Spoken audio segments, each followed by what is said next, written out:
The revolution is real, it's live, and as some comrades say, it's lit, right?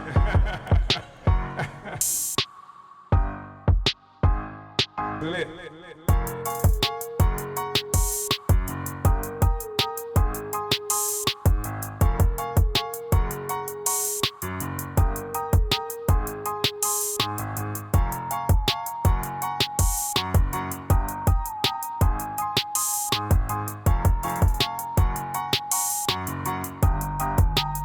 Giving go my soul.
The revolution is lit.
So the mics are working, and See all the levels. all the levels indicate that I should be heard, but I'm not being heard, right? Oh, I think it's working now. You think it's working now? Is there a That's this. way for us to determine? It is working? Okay, so we are working. I want to offer, I don't know if I should offer a self-criticism, but the fact is that we want to recognize that for a while now, I have not been heard while speaking, and I don't know whether or not we'll be able actually to succeed for the duration of this discussion without further interruptions. This is an unusual phenomenon, I'm being told, by the engineers and people who are responsible for making this discussion accessible to all of you. And there's a minimum amount of speculation that I think that we can make in terms of why this is complicated, but the speculation, I think, is minimal. We have reasons to believe that, especially at this moment, given the contest that the U.S. and imperialism in particular, but imperialism in general, is engaging with the people, and how it has heightened up to this point, that the U.S. government itself would be involved in trying to restrict our capacity to have this discussion. Nevertheless, we shall prevail. We were able to speak to each other prior to internet. We'll be able to do it after internet. And despite whatever interference that we can anticipate. So I want to first explain again that I'm wearing this shirt today because my office, the office of the chair, is one of the many committees and organizations of the African People's Socialist Party internationally that's engaged in the development of what we call Uhuru Wabinki, which is Swahili for Freedom Bank.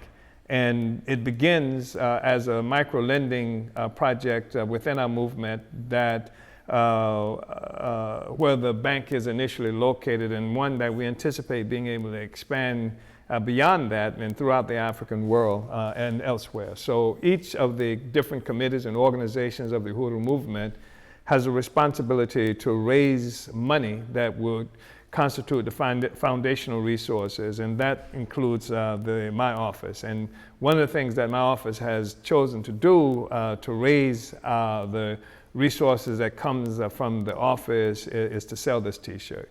So you can get this T-shirt, and I'm calling on people to buy the T-shirt, and you can get it from Uhuru Tours, uhurutours.bigcartel.com. And I understand there are limited sizes and quantities, but they're still available, and people are called on to get this. I want to go into what Comrade Director of Agitation Propaganda, Akile, raised as the first question that has been posed to us, and it comes from Nasir Al-Amin, who is in Kuwait.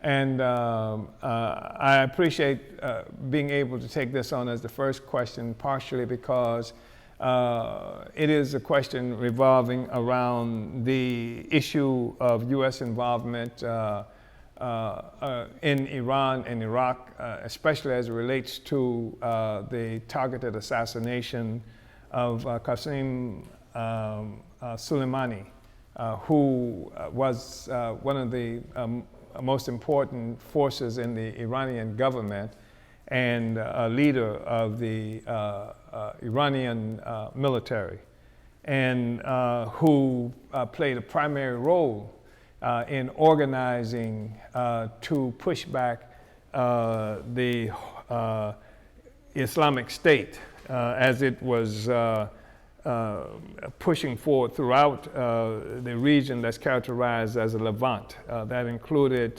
Syria, Iran, Iraq rather, and various other places in the Middle East.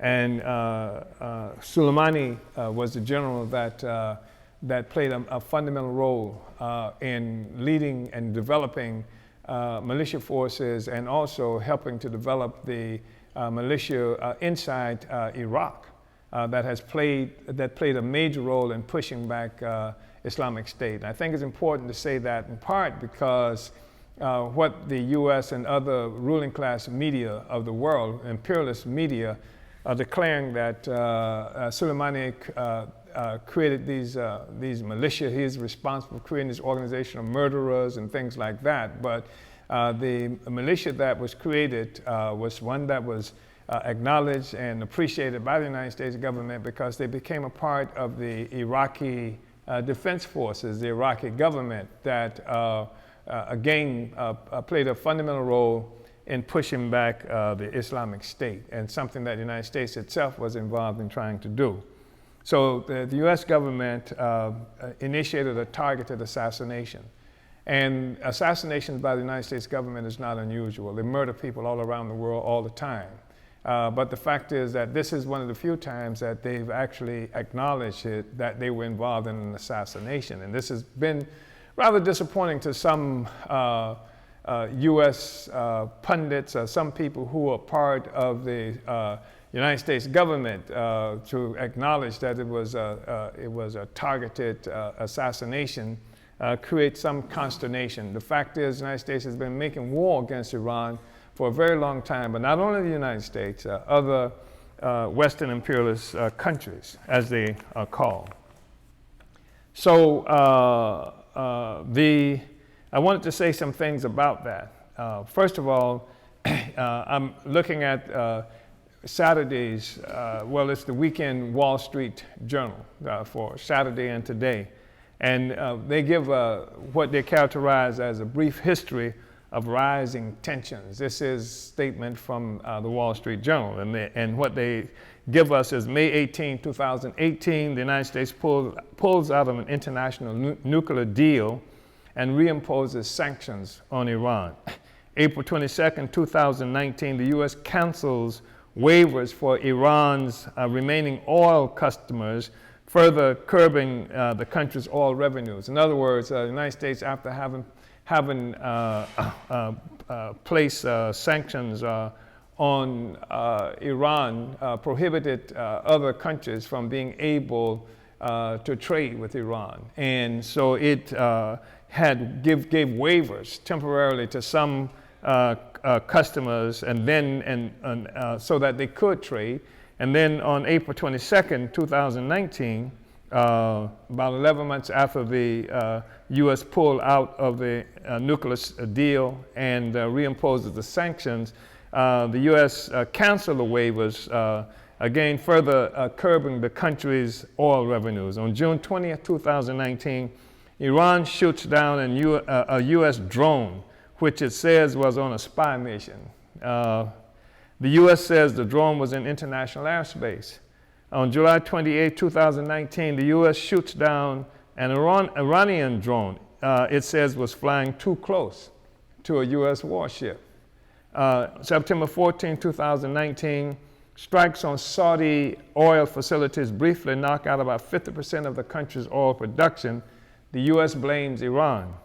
December 13, 2019, Secretary of State Mike Pompeo warns that attacks carried out by Iran or its proxies in Iraq that harms Americans will be answered by a decisive U.S. response.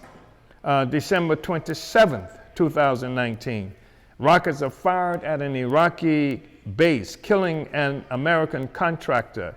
The U.S. blames Iranian-backed militia. December 29, 2019, the U.S. carries out strikes against Iranian-backed militia sites, killing 27 people. December 31st, 2019, attempts to storm U.S. embassies in Baghdad. So this is what the Wall Street Journal gives us as what they characterize as a brief history of rising tensions, but they don't say where this thing started. And I'd like to just say something about that, because you can't walk in the middle of a movie, middle of something, and then say, wow, it's really bad. This guy's beating up this old woman without knowing that the woman butchered 13 children and what have you, in the process of getting beaten.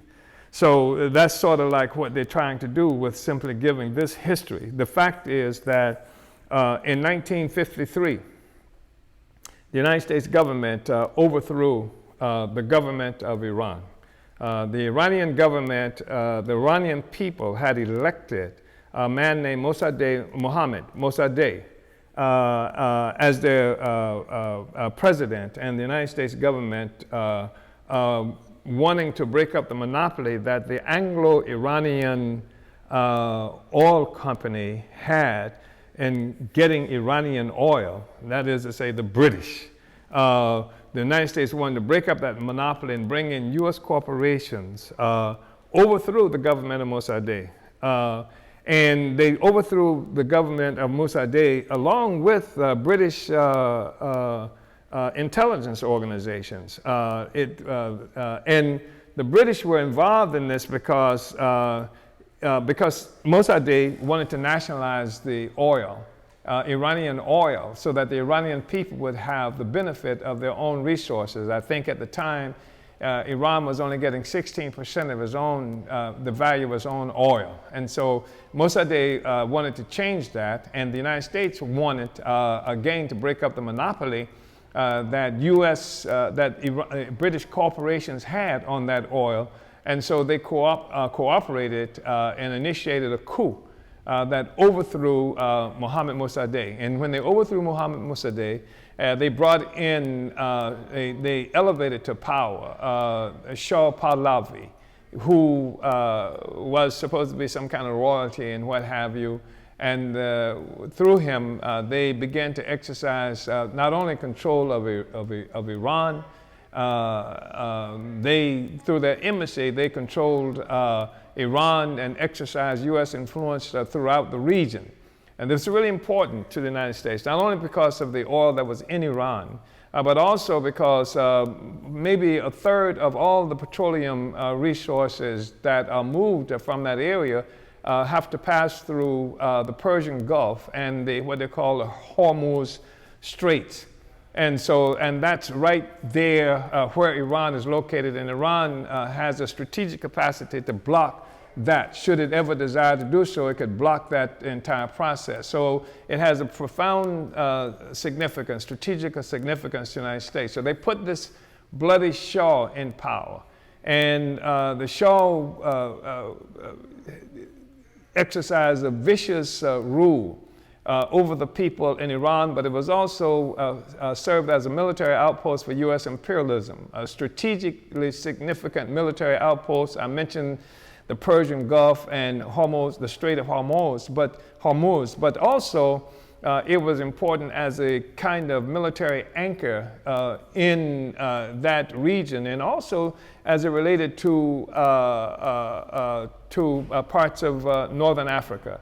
So they put sophisticated arms, all kinds of arms in the hands of the Shah to function in that role. We knew in the African People's Socialist Party many Iranians who were, because many of them were students and what have you in the United States and other places throughout the European world. And they hated the Shah. They were opposed to the Shah. And they had demonstrations, mobilization. They were an extraordinarily active group of people who in this country that came from other countries that were trying to struggle against their own government. And in so doing, the nature of the Iranian government under the Shah was made evident by the fact that the students who were demonstrating against the Shah in the United States had to wear sacks over their heads with, so that they could not be identified, because SAVAK, which was the intelligence organization of Iran, that more than likely was developed and supported by not only the U.S. government and British government, but more than likely by a partner, the Israeli forces as well. So when one of them who were demonstrating, or any of them demonstrating, were identified, there was a great likelihood that their families in Iran would be punished or killed or something to that effect, or they would be killed upon returning to Iran. So that was the reality that we had. The United States put this force in power. It was a horrible entity, the Shah Pahlavi. And I think there may even be some kind of reality show that happens in the United States related to the Shah and members of his family living, these really rich lives and what have you in the United States. So when in 1979, the people have been struggling against the Shah forever. There were various organizations inside Iran and people and forces which were exiled from Iran who were fighting against the Shah's regime. They included at least two Marxist organizations, one which was Tudeh. We worked with one of the Marxist organizations in the United States, and they included also basically Islamic organization. I think it may have been characterized as Mujahideen al-Kaq or something to that effect. And so, but one of the most influential forces came from outside. I said from outside. It was led by and influenced ideologically and organizationally also from the outside. And it was an organization of Islamic leaders under the influence, a powerful ideological, organizational influence of a man whose name was Khomeini. And Khomeini was able to do this because when you see this kind of dictatorship where there is very little freedom, the freest forces in the country are attached to the military. That's why you see in some countries these coups that happen with so-called left-wing officers or lower officers, Ethiopia being an example, and other places, because the military has the freedom because it's responsible. It's an arm of the state responsibility to maintain the status quo. Crisis happens, and oftentimes the military will intervene to rescue society. And sometimes, as we've seen in the past, these military coups occur under, left influences. And then the other, like in Iran, is like the religious institutions, where there is freedom. It's a highly religious country, so mosques all over Iran were playing they were recipients of and distributors of these cassette tapes that were coming from Khomeini that was criticizing the regime and what have you, and built a really powerful base of support. So the crisis internal developed inside Iran. And it was a growing crisis that made it very difficult for the Shah to maintain power. Protests happening in the country, protests happening outside of the country, and they succeeded in overthrowing the Shah.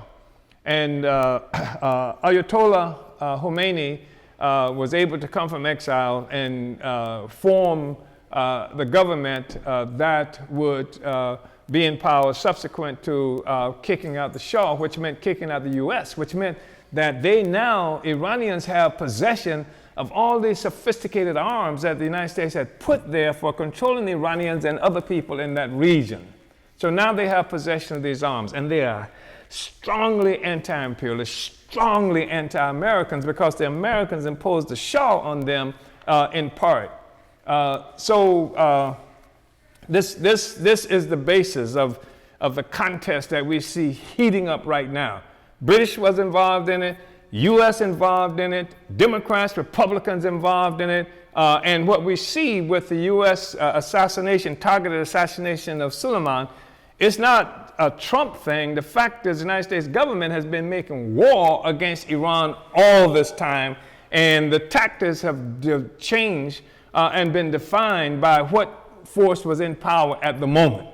And so now you have these bleeding hearts, some of them, but some not bleeding hearts. You've got the New York Times that disagrees with what Trump did, says that you can't, that we're not opposed to killing Suleiman because he was a terrorist and a killer, et cetera, murdered all these people. This coming from the United States government that even today holds the world hostage under nuclear threat and even with non-conventional arms, starving the world, starving people in Venezuela as we have this discussion, starving people, attempting to quarantine Iran so that it will destroy its economy. All of these are acts of war. And so what has been going on is this ongoing process of containing Iran. They initiated this fight between Iraq and Iran. They influenced it. They egged it on with the assumption that Iran was weak after the revolution. So the so-called Iranian-Iraqi war was kicked off with U.S. influence, U.S. support from things like the National Global Spatial Intelligence Agency being able to give information telling the military forces in Iraq where other forces in Iran were located. So, I mean, they played this kind of role, just like they're playing in Yemen today.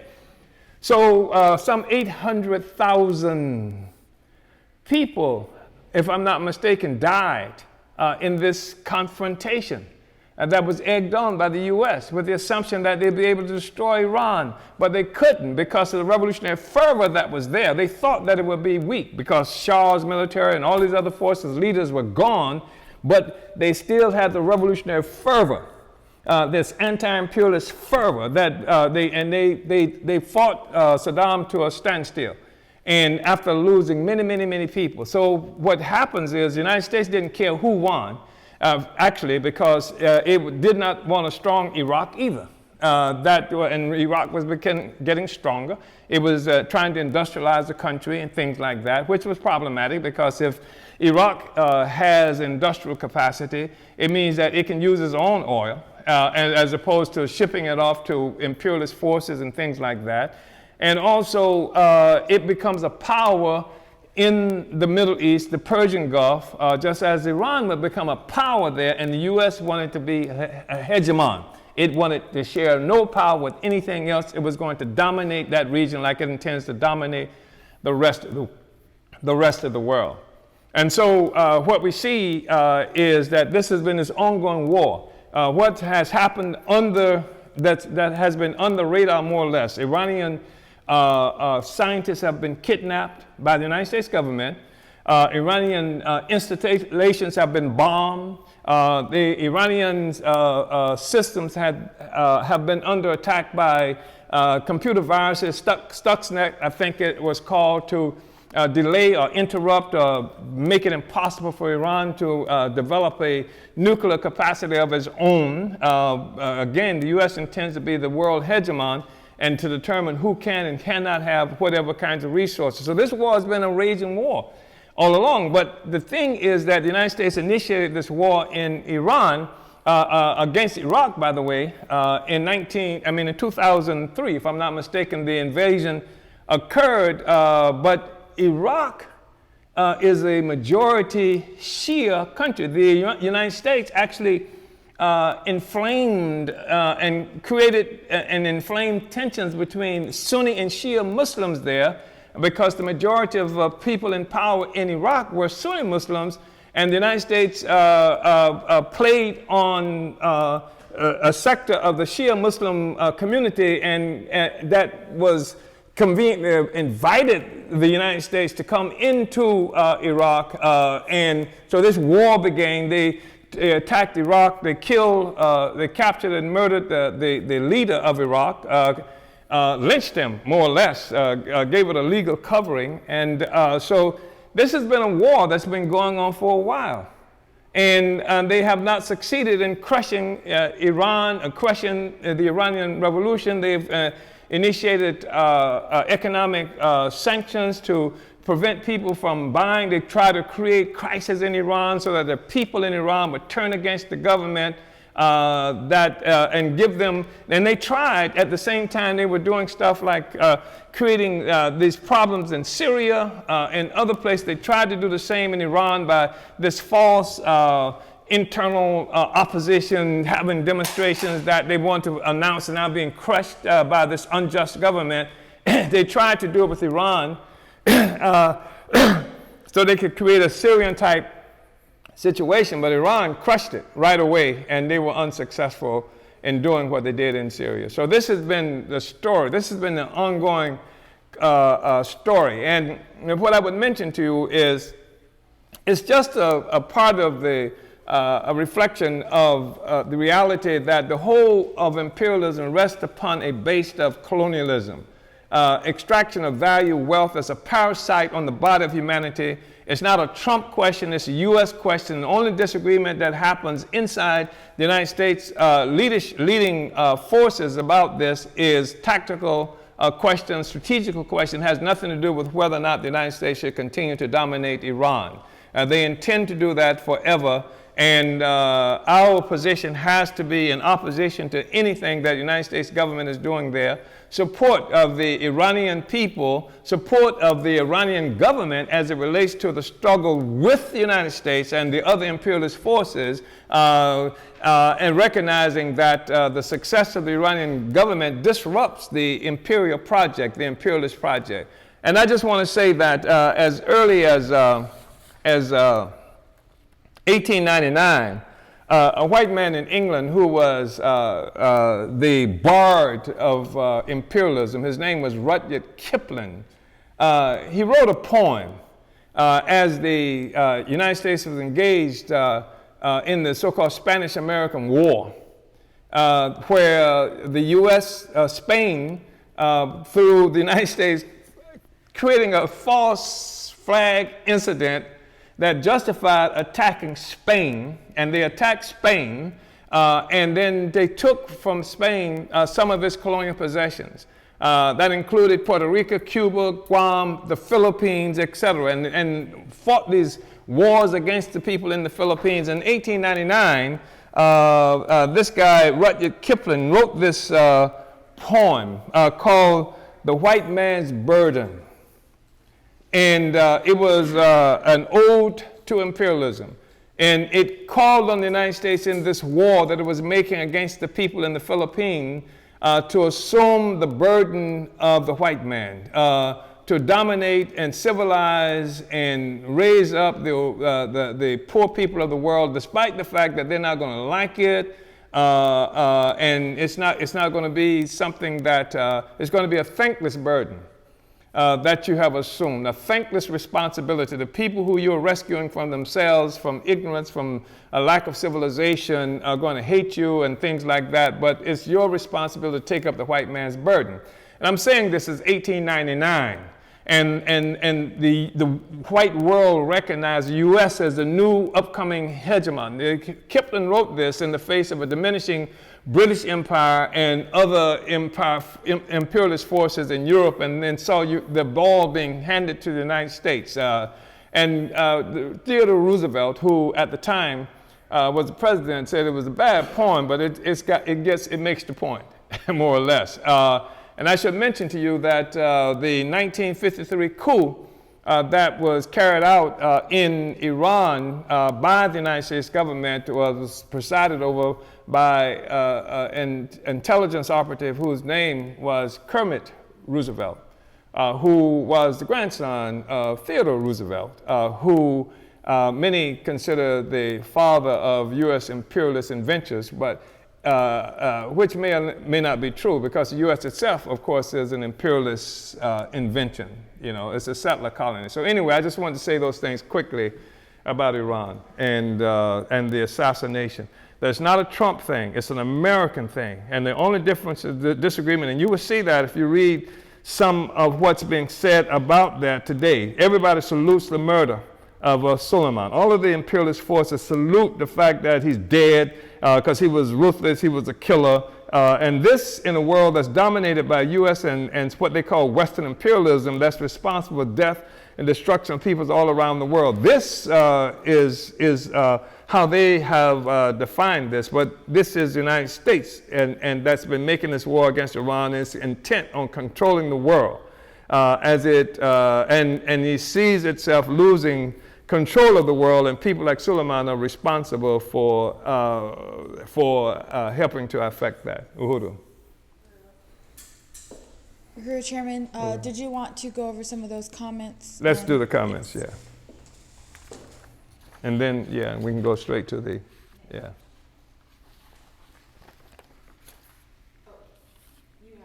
I have the comments? Oh, okay. I don't know, I thought, where are the comments? So, comments. It says, Cynthia Falana Mays, St. Petersburg, Florida. Your political position and integrity have withstood the test of time and all those efforts to slander. I appreciate that, Cynthia. I think Cynthia is responding to the discussion that we did on counterinsurgency. And this issue of slander is something that every force that cannot engage effectively in political debate.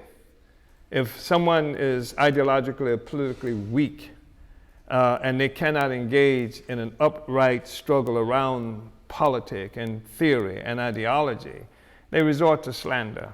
And that often happens. And what we have tried to do historically is not to engage in slander, not even to respond to slander as such. We wrote a book once many years ago, the All African People's Revolutionary Party initiated this process of slandering. They had some disagreements. We have some disagreements. And so they wouldn't address these disagreements. They never have, even up to their waning influence, engaged in a discussion around political disagreements. So, they would say things like the reason that the AAPRP is being struggled with is because it's a personal thing between Kwame or Stokely Carmichael or Kwame Ture and Omali Yeshitela, which was nonsense. Or they would say that the reason this is happening is because the African People's Socialist Party used to be a part of the same group with the AAPRP, but the African People's Socialist Party wanted to initiate a coup in Liberia, and we disagreed, and so that's the basis of this. It's just crazy stuff. They would never engage in what the real issues and questions were and the political and ideological discussion. We had similar things with other forces, and we've always tried to maintain a real principle struggle. And we believe, in a serious way, we believe in ideological struggle because we think that this contributes to the ability for ideological development within our whole movement. But we have refused to indulge in any back and forth on slander because it's not healthy for our community, our people. It's not healthy for our movement. It's not healthy for how the African Revolution perceives itself to be able to engage in those struggles. And you don't see, and you have never seen effectively. I mean, we saw this happen with Garvey.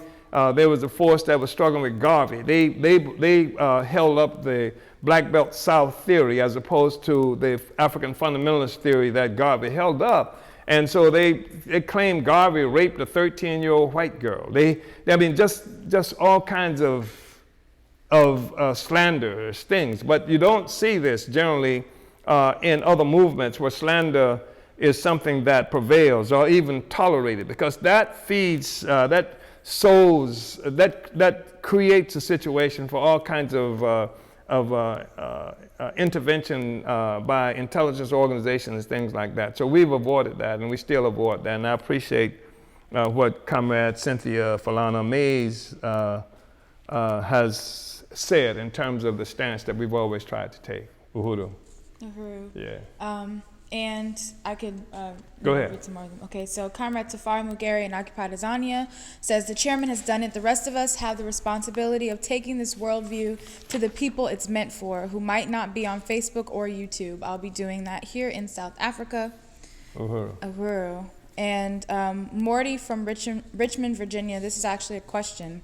Uhuru Chairman, after the revolution, shouldn't African people expropriate the land and resources, what few it has, of Europe itself as a part of our reparations? Uhuru, I think that the outcome of revolution means that the oppressed and workers of the world will expropriate the expropriators. I don't think there's any way that anybody should hope who is an oppressor to hope to come out of this thing unscathed. I mean, I don't like the idea of pretending when I'm talking to people of the oppressor nation that, well, it's all going to be hunky-dory and, you know, we'll make this revolution. It's not going to be uncomfortable for you. It is going to be uncomfortable, and virtually everything that exists in these European entities have come as a consequence of what they've stolen from Africa, from other peoples around the world. How many people, for example, I'm saying this, were killed? I mean, I don't even know the number. Millions and scores of millions of people were killed just in India by the British. And this is just the history, and all of what you see in Europe and in what we call the United States have come as a consequence of theft of land, resources of other people. So the part of the process of making this revolution will be a process of also of allowing white people an opportunity to join the rest of humanity as ordinary people, which means they have to take their chances just like everybody else,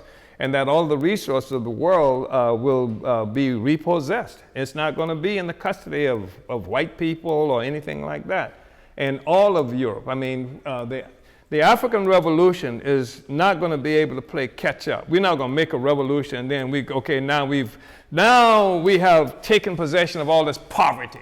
It's not going to work like that. It's not going to work like that. I mean, we've created value and it exists all over the world. We want it back, and we have to have it back in order to rapidly move the development of Africa forward so that the people can be free, and as a part of the process of dismantling the entire empire. Uhuru, yeah. In Newark, New Jersey, we have Lisa Davis. And she made a comment in regards to, there was a question on last week about, you know, HIV as part of the counterinsurgency used against African people. And she had commented that Depo-Provera, which increases a person's chances of contracting HIV, as well as transmitting it by 40%, has its highest usage in South Africa, which also has the highest rate of HIV-infected people in the world. And I might say South Africa, where there's an actual intelligence created process of setting up clinics, so-called clinics, in impoverished townships that were supposed to be there to help people to cure disease when people didn't have any money, and they were intentionally infecting Africans with HIV/AIDS. And at least since the 1950s, the United States government, CIA, had this project of MK Ultra, whose mission was to spread disease, chemical and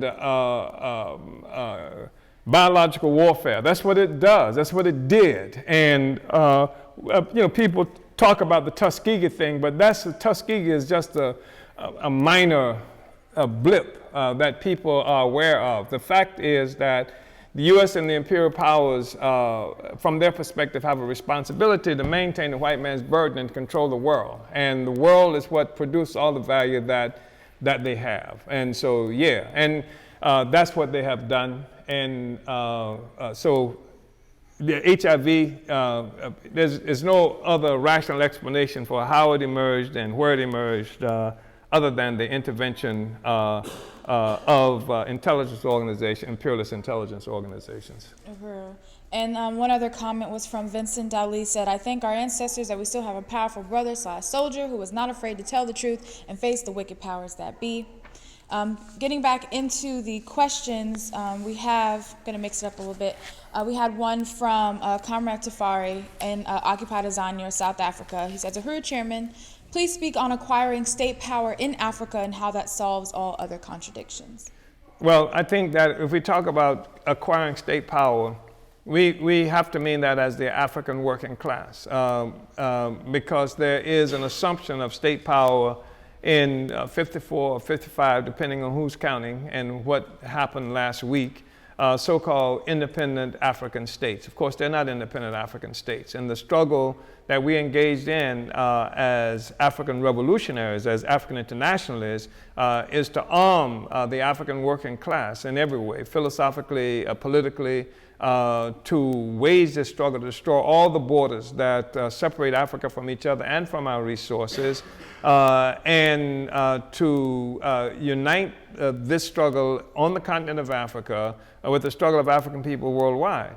And Africa has to achieve genuine state power, which means power in the hands of the organized African working class and the African People's Socialist Party. The African Socialist International is the instrument that every day, every minute, every hour we spend in pursuit of the political power in the hands of the African working class. We intend to govern. That's what it is. We're not here to, just to say bad things about the oppressor. We intend to govern. We intend to take the power, have power in our own hands. That's state power. Somebody say, what is black power? Black power is state power in the hands of the African working class. So that's what it is that we're struggling for. And that's the thing that's going to be critical for moving the process of uplifting our people. We have to have the power to do that. We have to have the capacity to do that. We have to have ability to have a single economy, a single strategy, political strategy, a single military, a single leadership for the struggle of African people everywhere around the world. And that's the thing that gives our struggle a strategic approach, so that no matter where you're fighting, whether it's in Haiti, whether it is in Everton West in South Africa, it is a part of the same struggle and a part of the same quest for state power by African people. Uhuru. Uhuru. So the next question, I'm going to go back to Nasir Alamin, who was in Kuwait. He asked, in the section African Socialism in the chapter Black Marxism, from the text Back to Black, Retelling Black Radicalism for the 21st Century by Gahinde Andrews, makes the following point. Once there is an organized pushback, the elite will make some concessions, which will no doubt placate the working classes in the West. There is no evidence, either historical or current, that the Western working class is throwing its lot in with the black and brown wretched of the earth. Therefore, my question is twofold. What are the chairman's thoughts when he reads this perspective, and specifically the chairman's thoughts around the potential futility of depending on the current and or future support of the Western working class, which is the majority in America? Well, first of all, I think, we say the Western working class, we're talking about the so-called white working class of the world. And secondly, the whole of what is called the Western imperialism, we said over and over again, rests upon the foundation of expropriation of value from Africa and African people and the oppressed peoples of the world. And that, in our view, what that does mean is that often what's been called class struggle inside the United States among Europeans within Europe is simply the forces of the European nation contesting with each other for more of the resources of parasitic capitalism. That is to say, based on the oppression of everybody else. Fundamentally, the real class question is concentrated in the colonial question. It is the colonized peoples of the world that's making a contest with the European hegemony, with the ability of Europe to extract all this value. And so we don't expect any force to do this for us. We don't rely on any force to this. We have our own strategical approach, our own organizing strategy that stretches across the globe. So that's what we do. So, and then we make plans, and we have a philosophy that helps us to understand the nature of the world that we're living in, because I think that's critically important. If you're talking about making a revolutionary struggle, you need to know what it is that holds this thing together, what makes it work. I mean, you see today, even as we're having this discussion about what the white working class will do is being determined more or less every day about what kind of value can continue to be extracted from the peoples of the world. So you see Brexit happen, you see Spain split, and you see all these European countries breaking up. There are countries that existed 20 years ago that don't even exist today in the white world as a consequence of this struggle, and the oppressed peoples are making this struggle happen. So we know what makes this thing tick.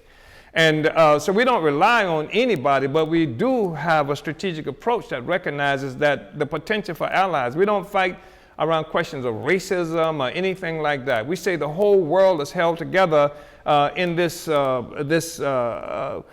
deadly contradictory embrace. It's referred to often as the unity of opposites. It's what Frantz Fanon meant when he says you kill the colonizer and you kill the colonizer at the same time. When you destroy colonialism, you kill both the colonizer and the colonized. There's this unity of opposites that's there.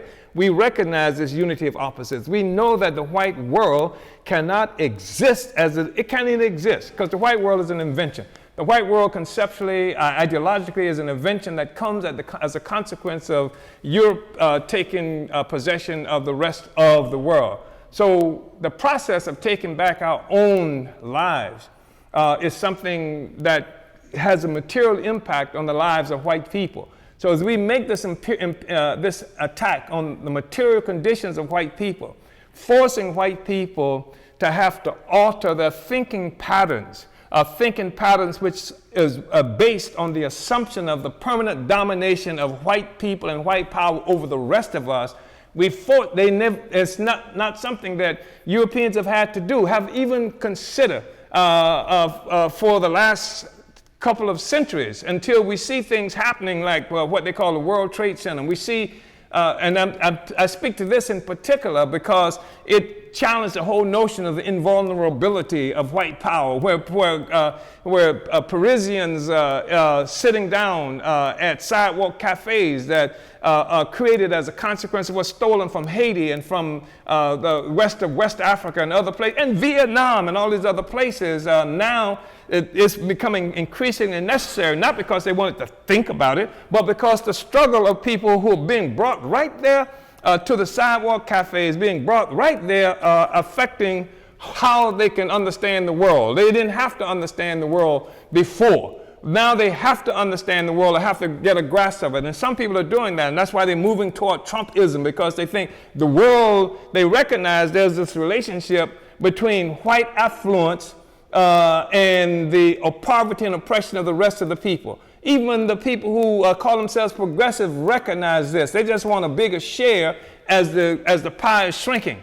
We have a responsibility to fight for our freedom and to give white people any rational choice, a choice that they can make to either be on the side of the past, because that imperialism stuff is dead. And increasingly that's being exposed to more other people, or they can be a part of the future. And the future is the future of a liberated Africa and African people and all the oppressed peoples around the world. There's no way to stop that train from coming. We are part of the process of bringing that into existence. So we rely on our strategy. We rely on our organization primarily. We rely on how we understand the world, and we do not rely on white workers or anything like that doing it for us. Our relationship with white workers, white people, if you will, our political relationship is based on our worldview and our strategic outlook. Uhuru, I hope that's helpful in terms of responding to that. Uhuru. Uhuru, Chairman. All right, the next question comes from Santosh right here. We are Africans. It's fundamental. We're no American Negroes. We're not talking about making some kind of American-based struggle. We're talking about struggling as African people who cover the globe. And the future of humanity is going to be determined by the African Revolution precisely because it answers this question of socialism in one country, because we say socialism will not happen in one country. It will be a consequence of African struggle all over the world, on almost every continent we are located. That's why we put the African Socialist International in place. That's why we're fighting from all these different places, having revolutionary forces there. So we're not fighting some struggle inside the United States that might make white people mad or upset, and so they push back. We're fighting on every front. So just like Europe is fighting, imperialists fighting on every front, we were fighting on every front. And right now, the European imperialists are fractured. Their unity is being fractured every day, and they're involved in a contest not just with African people, but with other forces around the world. Some of them are powerful forces who will want to challenge the hegemony, the traditional hegemony that gave rise to white power in the first place. That's from China, that's from Russia, etc. We neither Chinese nor Russians. We're Africans. We understand what our interests are, but we also understand the interests of all these other forces at work, and we want to take advantage of these contradictions so that it contributes to the liberation of African people worldwide. Uhuru. Uhuru, Chairman. And I just want to remind everybody who's watching right now to share this stream, share it with your friends and family, bring people to this discussion. Just a reminder that this is an Ask the Chairman study, where Chairman is asking your questions that you submitted. So we're going to get into our next one from Comrade Santosh right here in St. Petersburg, Florida. He has two questions, Chairman. One, there is an ascendancy, in quotes, of oppressed people around the world towards being oppressors at the cost of other people, thus further oppressing the already oppressed people. How do we decolonize this population who are willing to further oppression in order to get a piece of the pie? Yeah, that's a historical contradiction, because if you look at the question of Africa, in the 1960s in particular, where revolutionary struggle was really heated up, anti-colonial struggles of peoples around the world. Look at Angola. I've read that one of the richest women in the world is an African woman who is the daughter of the former president of Angola that was supposed to be this great socialist, this and that. And in fact, Cuba and Cubans went to Angola to fight there to push back the South African representative of imperialism and kick their butts. But it was Angola. It was the neo-colony. It was the petty bourgeoisie. And the petty bourgeoisie in various places around the world had to paint themselves, especially during this height of anti-colonial movement in the 1960s, had to paint themselves as socialists. And they had to paint themselves as socialists because it was all the capitalist-identified countries that oppressed and kept them under colonial domination. So if they wanted support, they were not going to get it from the capitalists. They were not going to get it from imperialist powers of the United States, England, France, etc., unless France or England saw that playing one group against the other would benefit them. Generally speaking, so if they wanted support in this contest that was spanning the globe, then they turned to the socialists, because Russia is also trying to break out of, Soviet Russia is trying to break out of this economic quarantine that's starving Russia, and people may not have known it, and I don't even know if the Russians understood the ideological aspects of this, but they understood practically that they were not getting the loot and resources that was coming to Europe and America from all these colonies around the world. So the Soviet Union, they wanted support. They turned to the Soviet Union. Soviet Union saw it in their strategic interest to support different of these movements everywhere, all around the world. And then, of course, China was a factor there, too, because China is trying to break out of this encirclement as well. So we had the petty bourgeoisie who gave themselves socialist sounding titles and things like that in order to get support in the struggle to come to power. And they came to power in most instances from Zimbabwe, South Africa, you name it. In many places around the world, they came to power. It was the petty bourgeoisie. And once they come to power, they make their own arrangements then, with their own collusions with imperialism, etc., and they dominate the people. We're saying enough of that. It's a whole new world, because the workers of the world have experienced neocolonialism. Kwame Nkrumah characterized neocolonialism, that is white power in blackface, brownface, yellowface, you name it, as the last stage of imperialism. And after that, what have they got to do? After Obama, what kind of tricks do they have in terms of up their sleeve? After these neocolonial puppets, after Mandela, what else can they do? I mean, so I'm saying that that the building revolutionary parties, revolutionary organizations grounded in the working class and among the poor peasantry to seize power. And that is what the African People's Socialist Party is about. We plan to govern. And that is key. And then, of course, being armed ideologically, having a worldview that can actually make a scientific prediction of the failure of imperialism and the advent of the working class, thereby the advent of socialism, which is simply the road to communism and classless society and unity of all the peoples on the planet Earth, ultimately. Uhuru. And the next question from Santosh. Let me say also, in terms of this whole question about the European working class, we don't leave any workers as fodder for imperialism. That you have to make a contest. We give the white people who want it an opportunity to unite with the future, to unite with the rest of humanity who are fighting to end oppression and exploitation. And oppression and exploitation is centered in colonialism all around the world. And this is what feeds imperial white power. And some white people have learned to be disgusted with it, but they haven't had a place to go. And they can go to some anti-racist stuff that doesn't do anything but fight against the symptoms of the problem, or they can unite with the revolution. And the revolution is being led by the African People's Socialist Party to overturn the entire social system. They can be a part of that under the leadership of the revolutionary forces. And we've created the African People's Solidarity Committee. And it is an organization that is almost 40 years old. It is an organization that is active, and we're not talking about what we think it is because we don't have those kinds of relationships. There has to be a unity between theory and practice. That solidarity is more than just a word. It's material solidarity. It's practical solidarity. One expresses real solidarity by doing, as Che Guevara once said, sharing the same fate, whether in victory or in death. So I wanted to make that point. Uhuru, yeah. And Nasir Alamin says, Uhuru, please convey my appreciation to the chairman for such a detailed answer to my question. He answered my question and gave me more to reflect on. Uhuru. You better stop reflecting and come on home.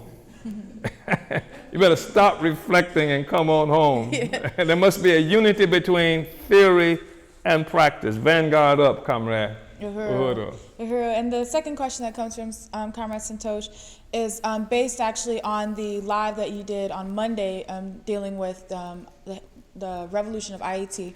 And the question was, can you describe some of the similarities and differences between the Haitian Revolution and the Cuban Revolution? Well, that's really a profound kind of question. And I just want to say that the similarities are that Haiti, tiny Haiti, that tiny island in the Caribbean, actually represented the greatest threat that capitalism experienced in its history. Because Haiti, at a time where the world economy revolved around slavery, where the capitalist system clearly, unambiguously, directly revolved around slavery, the Haitian Revolution that destroyed the slave colonial domination of Africans in Haiti, but also changed the political terrain inside the United States. I mean, a third of the United States at least was a part of the so-called Louisiana Purchase. It was owned by France. France couldn't defend it anymore because Haiti had defeated Napoleon's best troops. That is to say, the best army in Europe had been destroyed in Haiti by African people there as a part of the Haitian Revolution. So they couldn't defend their possessions in the United States. And because the great American Democrat that held up by all white liberals in this country, Thomas Jefferson, who was a pedophile who wanted to extend slavery in the United States, did the Louisiana Purchase for $15 million. They bought it from France. And you're talking about at a time when the importation of slaves, Africans from Africa had been made illegal. I think that was in 1808. I think that happened. And so all the trade in African people was happening internal to the United States, or most of it. The legal trade was happening like that. And so to expand the trade slave, that was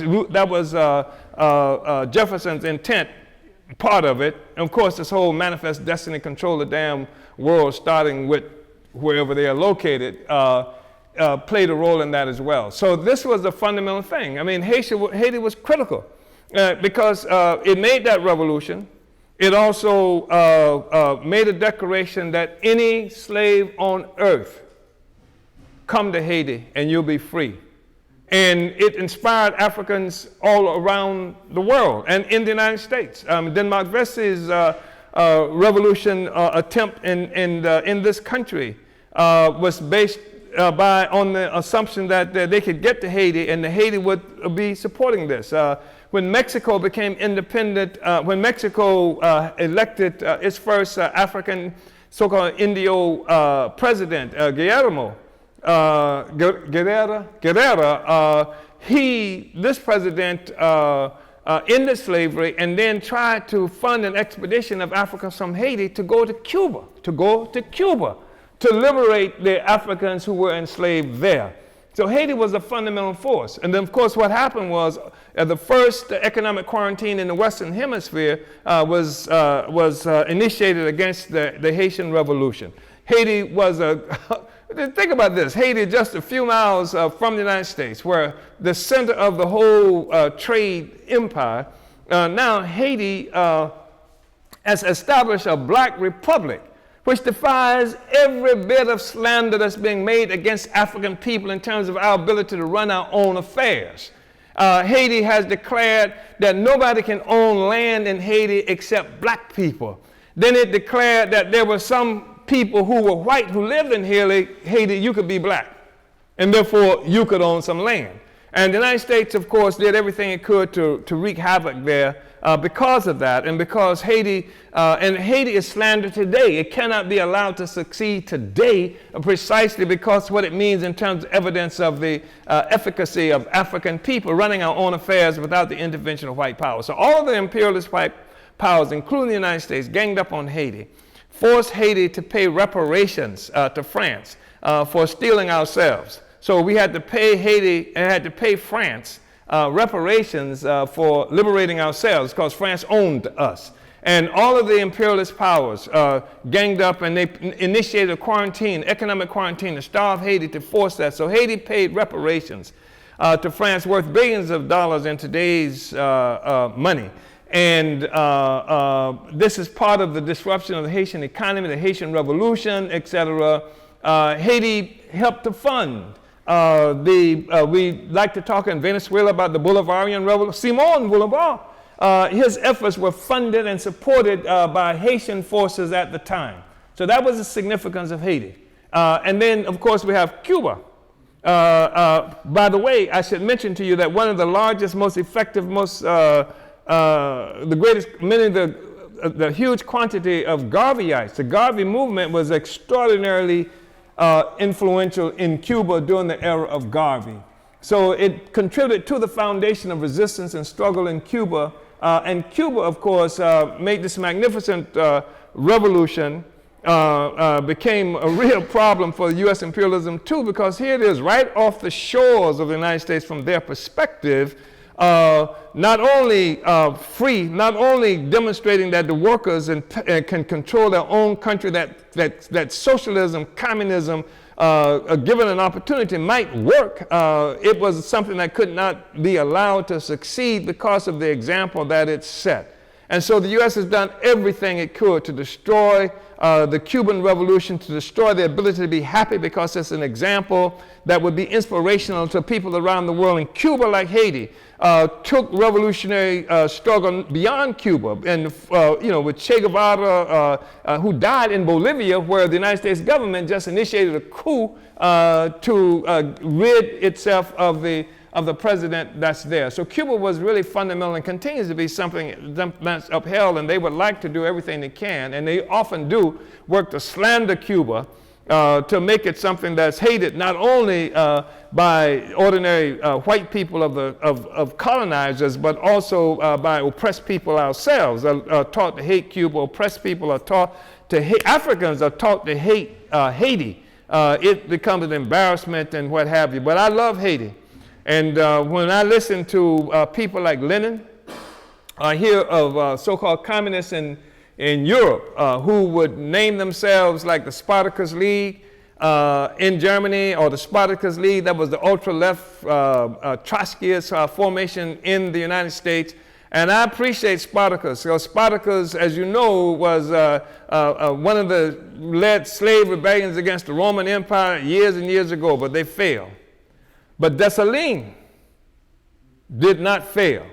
And it's really interesting that all these anti-slave forces in the world, they didn't call themselves the Dessalines League or the Toussaint League, but the Spartacus League. And because Haiti gave us the best example of what a slave rebellion resistance could look like.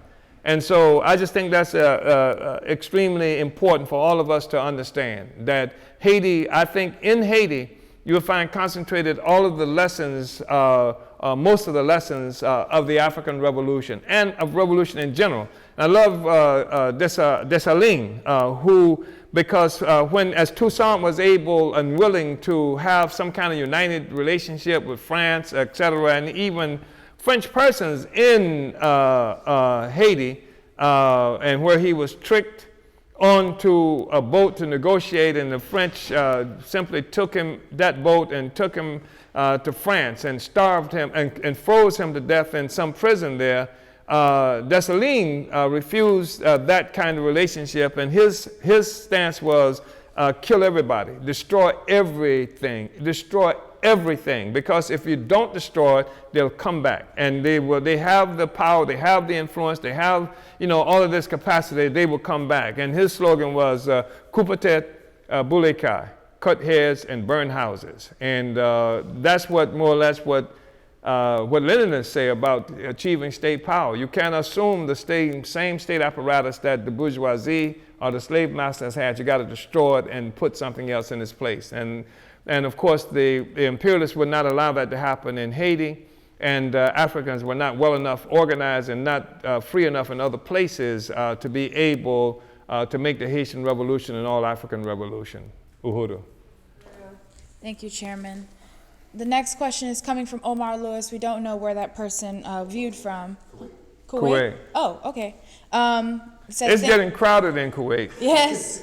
Not just because of the people who we are talking to there, but because the U.S. is sending troops and forces into Kuwait. And Kuwait was used, by the way, as a lying example of fraudulent basis for attacking Iraq, with the notion that somehow Saddam Hussein and the Iraqis had invaded Kuwait, and they had a Kuwaiti general's daughter or niece or something testified that they had broken into the hospital and they had taken incubators and thrown the babies out of incubators, et cetera, to create this lie to justify what the invasion of Iraq. They're lying now, just like they were then. But all right, from Kuwait, the comrade Omar.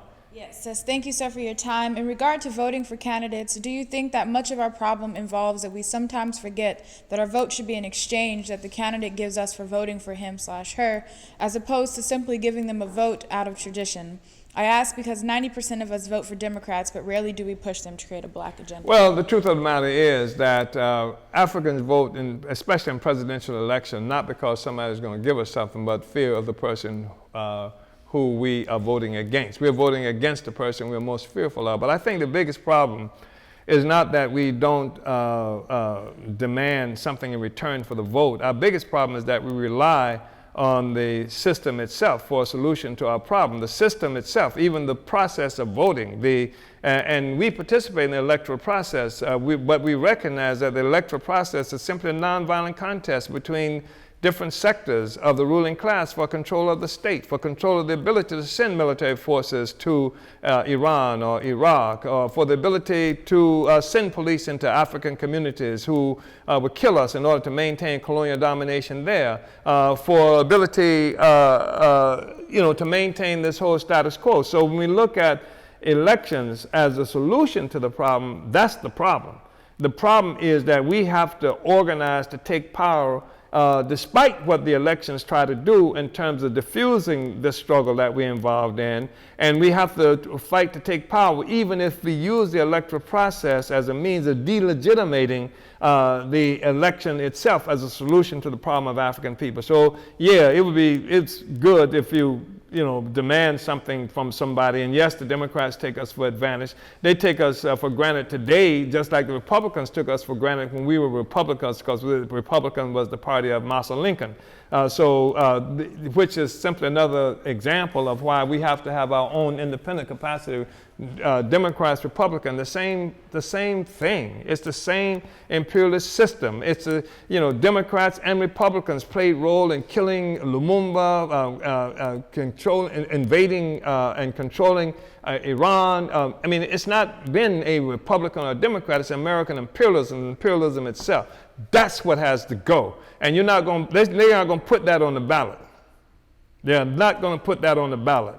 And the ballot, in fact, functions as a means by which, just think about this. If they had, even during the era of plantation slavery, had the foresight to initiate like a voting process so that the enslaved could vote on which master would be able to control the plantation.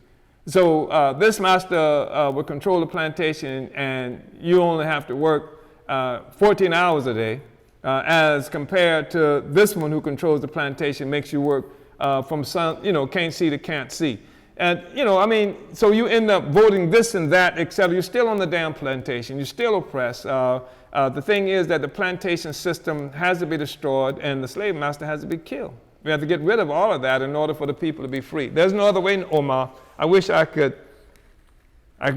say there was another way. At one juncture, I was foolish enough to believe there was another way, but it's the system we're fighting against, not a Democrat or a Republican as such. Uhuru. Next question comes from Jackson Hollingsworth in St. Petersburg, Florida. From Uhuru from USM, Uhuru Solidarity Movement, St. Pete. Salute Chairman and the African People's Socialist Party. I would like to hear the chairman speak to the question of self-care, the self-care movement going on versus the revolutionary health stance of the Uhuru movement.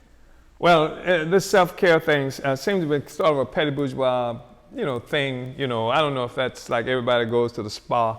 But I do know that the best response I've heard from the oppressed in terms of health care, of curing ourselves, was from Frantz Fanon, who made the statement that the colonized can only be cured through killing the colonizer. And I feel like one of the most important methods of self-care is in joining the revolutionary process to overturn a social system that cares nothing about yourself or any other oppressed and working people. That when you talk about self-care, you're talking about disrepair that happens. And it's not a health question as such. It's a political question where somebody else controls all the political power and can even make a determination of if you're sick, when you're sick, or something to that effect. We need to have power and control of our own lives. And that's the movement toward real, genuine self-care. So, Uhuru, yeah. The next question comes from Trent Thompson in Maywood, Illinois. It says, what's your take on the ADOS, the American Descendants of Slaves, and what's the motivation behind the sentiment that we built this country? I don't know what their motivation around the sentiment that we built this country. The fact of the matter is that the U.S. Imperialism, or U.S. Stands on two pillars, stolen labor and stolen land. The dual pillars of stolen labor and stolen land. The land of the indigenous people and the labor of African people is what built this country. And So that's true. But the question, the problem I have, this whole concept of American descendants of slave is just I want to say it's vomit provoking. This whole notion that somehow we are descendants of American descendants of slave. And this is from groups group that has characterized itself as the leadership of the reparations movement in this country, which is another debate that we can get into another time. But if we are descendants of slaves, if we are American descendants of slaves, then what's your argument for reparations? Because it's like we enslaved ourselves, American descendants of slaves. We're not descendants of slaves. We are descendants of free people who were enslaved by America, by Europe, by other forces around the world, and we are part of them. This whole notion of this ADOS movement, that somehow we just want to get reparations for black people, Africans who were born in America, who are descendants. That's where the whole notion of American descendants of slaves, to distinguish Africans in this country from other Africans around the world, one, and to create a false contest between oppressed African people over money that you have never seen and that you will never see under the context of the struggle that you suggest might be possible. In fact, you don't even suggest struggle. You don't even suggest overturning a social system. So I think that if the CIA didn't think of this, they were sleeping on the job. The next question comes from Akim in the Netherlands, asks, knowing that revolution needs the right objective conditions, including deep crisis and weakness of imperialism, shouldn't we help reach that tipping point by no longer using the tools of power and control, like technology, means of communication, YouTube, Facebook, WhatsApp? Shouldn't we start using alternatives like Russian Telegram, Chinese WeChat, until we create our own? Well, I think that the Chinese and the Russians use some of this technology because there's this assumption that somehow the center of technology is in the white world, America, or something like that. But it is not. That's just nonsense. That when you see technology, when you see development and stuff, it comes as a consequence of the of struggles of peoples all around the world. Everything that you see is a result, a consequence of the labor and also the intellect of peoples around the world that the bourgeoisie has access to, but we don't, usually speaking, have access to this. And so this notion that somehow it's their technology is crazy, because I want it back. And the technology that you're talking about, for example, couldn't even exist, much of it, without stolen coltan from Congo, without stolen resources from other places around the world. So we're going to have to make this revolution. And the conditions to ripening the condition of revolution, I think we work on that every day. I think part of what we do every day is to undermine the ability of imperial white power to rule in the same old way. And we do everything we can to fracture the unity of the imperialist forces of the world. So the conditions won't come naturally, normally, in and of themselves. Human beings have to intervene in this process. And because we know what makes the system work, we also have a suggestion, or can have a suggestion, what make it not work. It's only when we believe in this fallacy that's imposed on us about the European genius and somehow and other things like that, that we are subjected to an ongoing, never-ending tyranny. But the moment we recognize that we can make history, and that we do make history, it's just time for us to make history for us, then I think we can intervene more appropriately. We're African Internationalists. We understand that the entire system that they have couldn't even exist without this parasitic relationship it has to the rest of us. And we are intending to stop this functioning as a host for parasitic extraction of value, both intellectual, including intellectual, labor power, stolen resources from us and around the world. All of that has to go, and they can't have our energy. We are demanding that we fighting for our own social system, and this is something that we create every day. We don't wait until somehow some magic revolution happens and then we set up the system. We are now constructing that system in the process of fight as a part of the process of fighting against imperialism, because it is a parasitic relationship. Starve the parasite. Starve the parasite. The parasite, you're not going to be able to vote the parasite away from it, because the parasite can't live without the host. So we have to, and this is what's implicit in what this comrade brother is saying, the parasite needs the host, but you don't get rid of that by simply going someplace else. You know, you starve the parasite, you negate the parasite, is what you do. And you negate the parasite by creating a capacity of the host that pushes the parasite out and creates our own power. Uhuru. Uhuru, Chairman. There was a comment, and I just want to make sure this gets read, so comrades in Occupied Azania see this, but there's someone named Trevor Jr. from Occupied Azania says that, he admires you so much, and that he says he just wants to know how he can join this organization. So I just want to put that out there. Comrade Stafari and other forces in Occupied Azania, if you see Trevor Jr. in the comments, reach out to this person, because they want to know how they can join an organization. The next question comes from Morty in Richmond, Virginia. He says, Uhuru, last study you stated there is an objective way interracial black and white marriage may be used for counterinsurgency. Also, you said you have a subjective view on the matter. Can you please elaborate? Okay, I don't remember exactly that discussion, but what I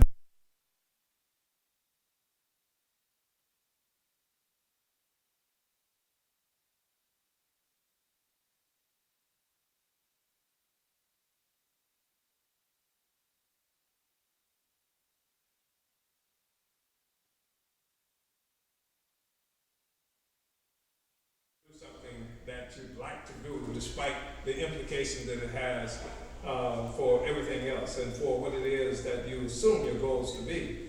And the only thing I'm saying is that what has happened, and we've seen this happen, and we see it happen today, is that imperialism would tell you that there's a personal solution to the contradiction that you're confronted with. It's a personal solution.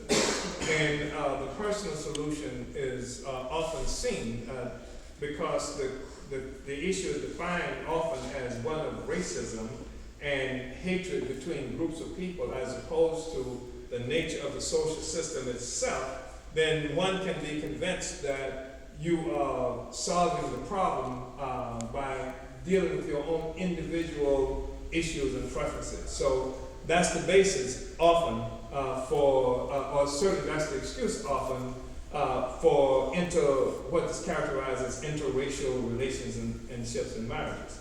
So this is not a comment on what people should do like that, but I'm saying that it becomes a substitute for engaging in struggle, because we're confronted with a social contradiction, the whole people, and you don't solve the problem of the whole people by engaging in your own personal relationships, and sometimes they become substitutes for that. That's often as a substitute to us, but we see more and more. We look at TV, this is commercials, this is offered as a solution. Wow, this is joy and happiness, not liberation, not freedom, not overturning the social system that dominates us. That's what I'm saying. So I'm not there was no comment on whether people, whether all interracial relationships that they characterize are illegitimate or something to that effect, nor is it a statement about my own personal views on that, because I don't think they're valuable. I think the value of a view, if I have one, if there is any, is the significance of the question as it relates to the liberation of our people. And that's what I wanted to say, you know. I mean, we know people.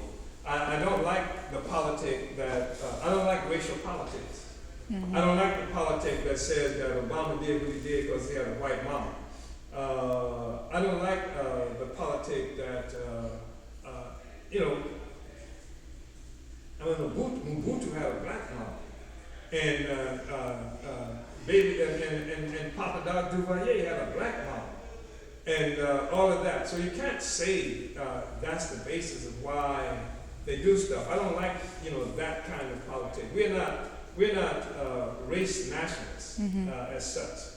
Yeah, Uhuru. Uhuru. Next question comes from Comrade Tachara Masemba in St. Louis. He says, Uhuru Chairman, can you talk some about the material basis for the rise of the Garvey movement and any similarities or differences between that period and today? Well, the material basis is the actual exploitation of African people and people who have been dispersed around the world. A nation that has been forcibly dispersed at gunpoint. That's the material basis of the theft of Africa, our resources, and dispersal of the African nation. That's why it was so attractive to black people all around the world. And I say black people, I mean people who are immediately attached or connected to Africa, and black people who suffer the consequence of blackness that's associated, that has its definition from Africa and African people. And whether that's in places like, what do you call it, the Pacific, region, or Australia, or India, etc. I mean, these people. So anyway, the Garvey movement spoke to this actual material condition of African people, and it recognized the silliness. I mean, Garvey was born in Jamaica. That's where he was born. And some people criticize Garvey because here you are, born in Jamaica, and you're talking about all the black people in the world, Africa for Africans at home and abroad. I mean, so that's silly, Garvey. But he understood that there is no solution for African people in one place that's separate from African people in the other places, all of whom owe our oppression and exploitation to the same fundamental contradiction. That if we are oppressed in Haiti, if we are exploited in Jamaica or in Everton or in Florida in the United States or in Brixton in England, it is a consequence of the assault on Africa, the slave trade that took all of our resources from us and us from those resources. And so the solution is there. You can't solve the problem. And if you try to do that, you leave the same imperialist power intact. The Garvey solution, such as the African Socialist International, the African Internationalist solution, is one that helps to deconstruct the entire imperialist apparatus, the entire geographical land base of imperialism is deconstructed by what we do as African people. And so Garvey, he was remarkably on time, and again, the material basis for that was the impoverishment and disempowerment of African people all around the world as a consequence of Africa coming under assault and becoming a possession of European imperialism. Uhuru. All right, so we're getting close to the hour, so we're going to take a few more questions. One question from T. Gordon, not sure where they're watching from, says, Chairman, do you think there is a coup going on in the U.S.? Do you see the removal of Trump as a coup? Oh, from Indiana. From Indiana. Mm-hmm. Indiana. India? No, I don't think it's a coup, but I do recognize that it is a contest that's happened between sectors of the ruling class. And sectors of the ruling class who are not necessarily opposed to some of the outcomes that Trump has initiated, but would have a different strategic approach to it, one. And two, they are concerned because Trump's ambitions and his activity undermine at least a 70-year-old means by which the imperialist forces have been able to extract value and control the rest of the world. Trump has emerged at a really important moment in not only U.S. history, but imperialist history. And it's a point where the whole world economy is in a state of reorganization. And different forces scrambling, trying to get the best deal they can I know that's Trumpian language, but that's what's going on. There's a whole force struggle that's happening for that, and Trump, his emergence is a part of that changing situation. So, you got Trump, but if you can't explain Trump without explaining Brexit, I mean, what is Brexit? I mean, Trump is that a coup? And yes, there are elements in the United States, part of the ruling class itself, that's doing everything it can to neutralize Trump policies that they don't like, to delegitimize his presidency. That's the Russian thing is part of that, saying he's not a legitimate president, to have this thing hanging over him. So any struggles are made not against Trump, but against Russian interference, Russian involvement, Russia, that's responsible for things. So this struggle is happening on the one side, and then on the other side, this group of forces who are fighting against Trump, even though they have disparate interests, individually, I mean, they do, but collectively, as they aggregate, they have a general direction they've been trying to drive. They have successfully kept imperialism stable, and part of that came through containing Russia. Now, Russia, which is still the thing that gives Russia the kind of power it has, is this nuclear weaponry. It's really powerful in that capacity. Its history as the Soviet Union, but it is not comparable to the U.S. in terms of the size of the economy or anything like that. But so there are a bunch of imperialists inside the United States and other places who want to engage with Russia, but they have to do that. They got to break out of this encirclement of Russia that was initiated more than 70 years ago by this Atlanticist bloc. And Trump, everybody who's going to jail, or most people going to jail or kicked out of the Trump administration, has been because of the relationship with Russia. Because they want to initiate they want to replace some of what they're doing with the Atlanticist bloc, or within the Atlanticist bloc, with relationship that they would have with Russia, economic relationship with Russia. So that's advantageous to Russia, it's advantageous to these forces who are trying to do that. And so they would do everything they can to limit Trump's ability to do that. They, at one point, they were definitely intent on getting rid of Trump. And that's why they have Pence in place. So, because Pence was a part of the crowd, even though he was what they characterized as a right-winger, he was somebody who could step in, replace Trump, and represent the general interests of the Atlanticist group. So, I don't think they expect that Trump will be convicted in an impeachment trial. But I think that they intend to wound Trump severely enough so that they can impact on what he can and cannot do from the office of the presidency. At one juncture, I think they were intent on getting rid of Trump. I don't think they are certain they can do that now without severe consequences in terms of the masses of white people who are organized and united with Trump, and how Trump has defined the world and America's place in it. Uhuru. All right, and I just want to acknowledge viewers right quick from London, UK, St. Louis, Missouri, Philadelphia, Pennsylvania, Boston, Massachusetts, Clearwater, Florida, India, Nairobi, Kenya, Hempstead, New York, Kapukasin, Canada, Hempstead, New York, and then this other place I can't pronounce, Kapukasin, Canada, Richmond, Virginia, Spokane, Washington, South Bend, Indiana, Chicago, Illinois, Kuwait, and Kingston, New York. So those are where people are viewing from. And this might be the last question depending on how the answer, but Bay Sylvester from South Bend, Indiana on YouTube asked, what is the strategy for combating religious fervor threatening liberation ideology in the black community? Threatening liberation ideology?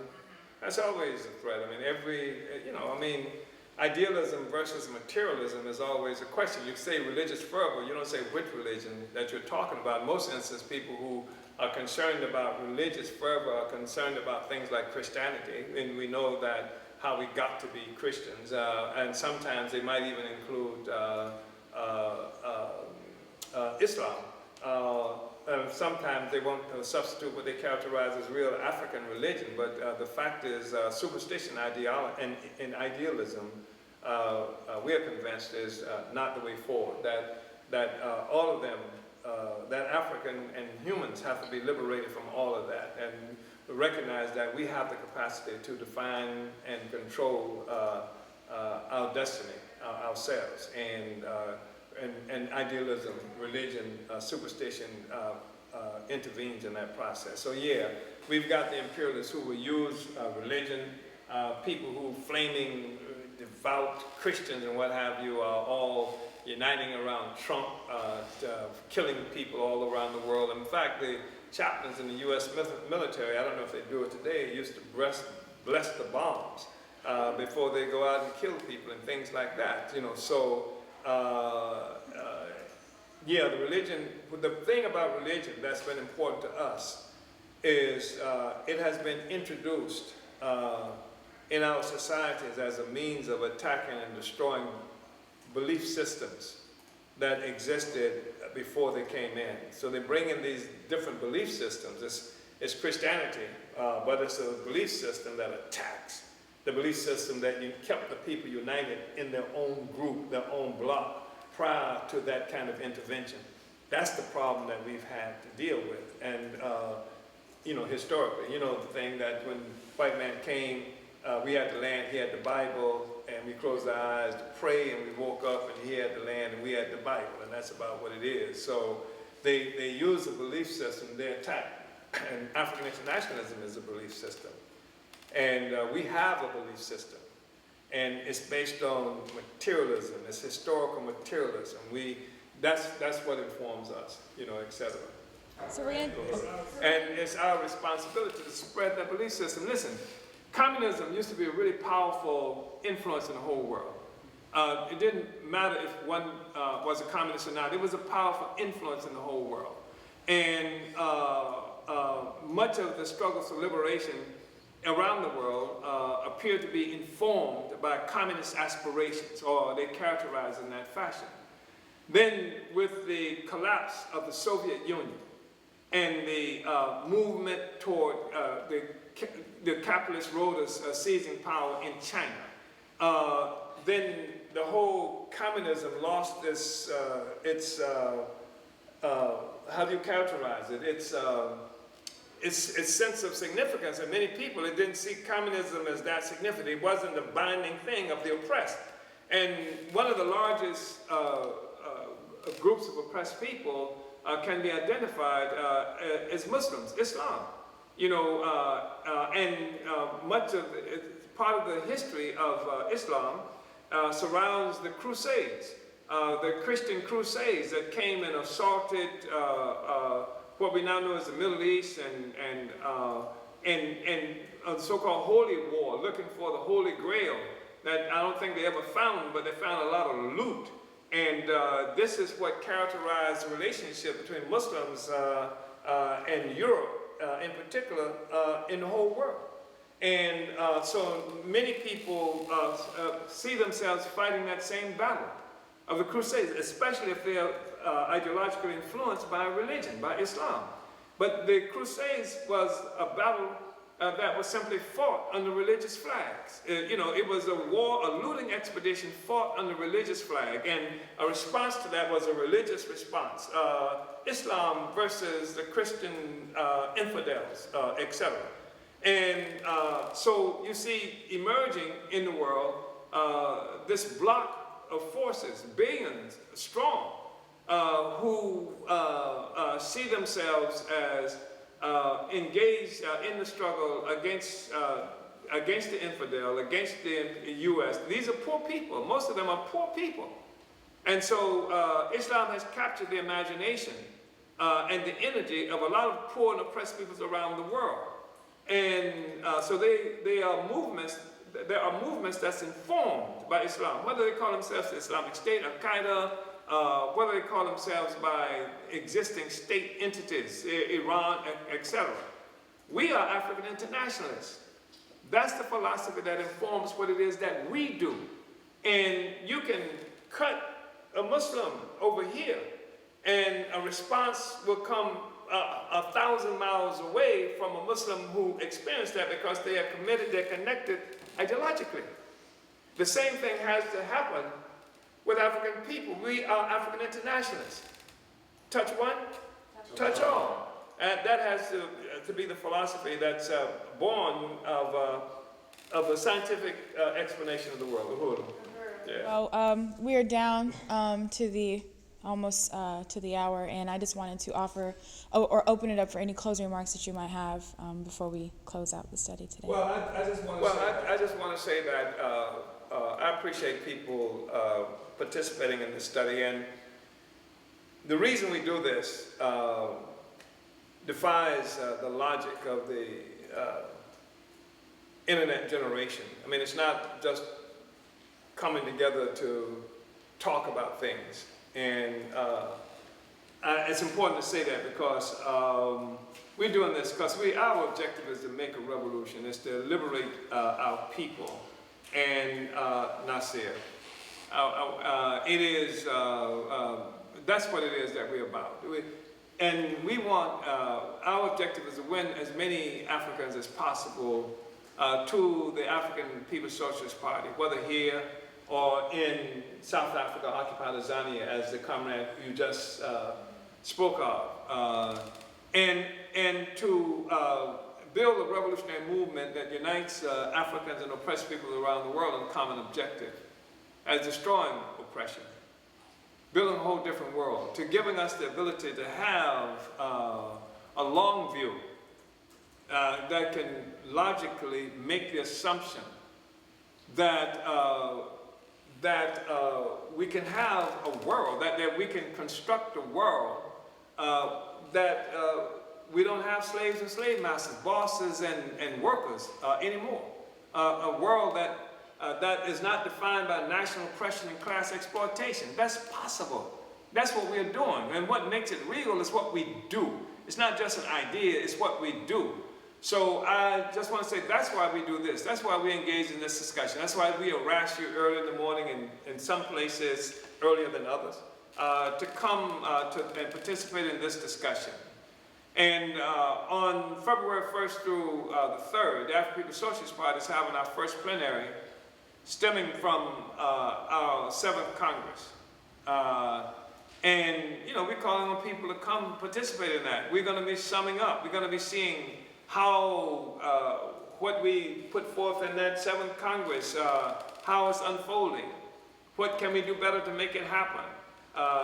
And this is especially true for comrades on the continent of Africa. I know it's so difficult to get into the United States from the continent. I know it's difficult, but we have to come up with ways to do that. And I'm reminded that the Garvey movement was built in part by Africans who were on these boats, seamen and what have you, who would stick copies of the Negro World in the linings of their coats, and we have to become, you know, really experts at sharing information and spreading African internationalism and becoming a part of the same process. So again, an invitation for people to get to the United States February 1st through the 3rd for the first plenary of the 7th Congress of the African People's Socialist Party. Well, let's just salute that amazing study and our leadership, Chairman Omali Yeshitela, Uhuru Chairman. We salute you and really appreciate you for taking this time to answer the questions that came from people from all around the world, deepening our understanding of this crisis of imperialism and just, you know, putting out African internationalism as the guiding theory that's going to free, liberate African people and the whole of humanity. So, Uhuru, Chairman. And there were other questions, but because of time, we want everyone to know that if your question was not answered, one of our moderators will correspond with you and make sure that the chairman does see it. This study was brought to you by the Department of Agitation Propaganda, and just want to be extremely self-critical for the technical difficulties that happened in the beginning of this study. You know, we'll work really hard to rectify those to make sure that we can have smooth Omali Taught Me Sunday studies from here on out. But the department is winning the war of ideas. For your worldwide revolutionary news and analysis, you can visit theburningspear.com. For revolutionary radio, dynamic shows, and music by Africans all around the world, tune into Black Power 96.3 FM, broadcasting out of St. Petersburg, Florida, and accessible via the Black Power 96 app for Apple and Android, or online at blackpower96.org. Did you unite with what you heard today and want to learn more about how you can get involved with the African People's Socialist Party? Visit APSP.Uhuru.org for all information regarding how you can apply. Order your copy of Chairman Omali Yeshitela's latest book, Vanguard, The Advanced Detachment of the African Revolution, the Political Report to the 7th Congress at burningspearmarketplace.com. This year, on MLK Day, participate in a project that carries on King's legacy. Looking for an MLK volunteer opportunity that works for the same goals as the movement in the 1960s for Black freedom, economic development, and self-determination? Take part in Uhuru Furniture Philadelphia's annual MLK Day event and volunteer project, Monday, January 20th, 2020, from 10 a.m. to 3 p.m. at Uhuru Furniture on 832 North Broad Street at Parish.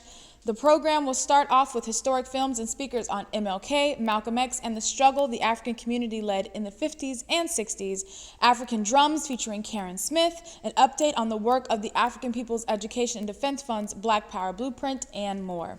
This will be followed by a group project to distribute literature and get the word out about how everyone can shop, donate, and volunteer at Uhuru Furniture and Collectibles. RSVP today at Uhuru MLK Day Philly on Eventbrite, and for questions, call 215-546-9616, extension 3, or email at philly.volunteer@uhurufurniture.org. As Chairman mentioned, we are 1 month away. Register today for the African People's Socialist Party 2020 plenary following our 7th Congress, happening February 1st through the 3rd in St. Petersburg, Florida, themed Vanguard Up, Unity of Theory and Practice. The plenary will feature a keynote presentation from our chairman, report from our party's departments and organizations, workshops on socialism, reparations, African internationalism, and so much more. You can register and read the call to the plenary today at apspplenary.org. On March 27th to the 29th, 2020, the African National Women's Organization will be holding the Black Women's Convention, Sisters United for Revolution, in Philadelphia. Registration is open for this dynamic event at anwo.bwc.eventbrite.com. Come see the leadership of revolutionary African women doing the work for our freedom, being on the front lines for revolution. Featured here are presentations from African women in our party and movement, workshops, culture, and so much more. For more information about the convention, visit convention.anwohuru.org. The Black is Back Coalition for Social Justice, Peace, and Reparations is hosting its 4th annual electoral campaign school in St. Louis, Missouri at Aquaba Hall located at 4101 West Florissant on April 10th through the 12th, 2020, themed The Ballot and the Bullet. The school is a means by which the coalition opens up a new front of struggle for Black self-determination within the U.S. and elsewhere. The school will teach ordinary Africans, workers, activists, women, and youth how to run for office. The weekend of events will include presentations from members of the BIB Steering Committee and other special guests. Stay tuned to blackisbackcoalition.org for more details, including registration and our list of featured speakers. If you see, as I mentioned, Chairman's t-shirt, I'm not wearing it this week. Chairman's wearing his t-shirt this week. You can go to uhurutours.bigcartel.com to get that amazing Omali Taught Me t-shirt, which helps to support the Office of the Chair in fundraising for this amazing initiative by the party in creating the Uhuru Wabenki Freedom Bank for African people. Thank you all for tuning in. Make sure you like and subscribe to the Burning Spear TV on YouTube to catch every episode of Omali Taught Me Sunday Study. Uhuru.